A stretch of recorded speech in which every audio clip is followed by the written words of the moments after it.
Hi, I'm Julie Spillane.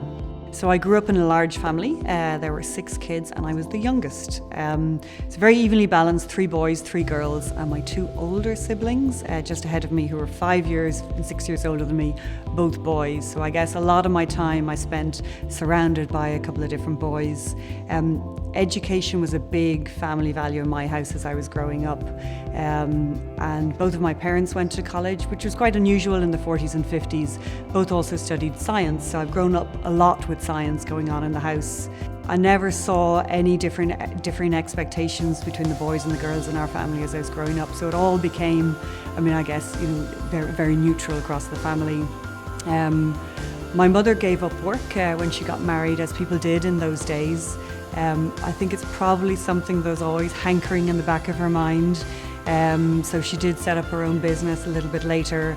So I was very lucky. I received a scholarship to attend university. I studied electronic engineering, which again had me back, probably surrounded by boys quite a lot of the time as well.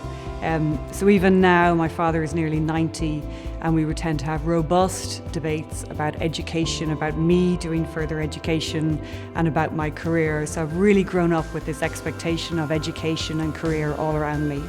As I reflect on gender equality, I think about the next generation. I have 2 kids, Connor, who's 9, and Sarah, who's 6.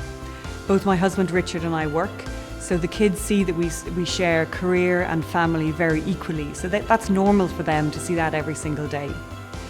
There's a lot of talk now about girls not choosing STEM subjects because they think it's too much for boys, or they're not sure about what the career opportunities are. So I think I'm really lucky in that I'm going to be able to provide Sarah with that understanding, both from my own personal background, but also from the things that Accenture does. Simple things like Bring Your Kids to Work Day, where the kids get to learn about analytics and see coding overall.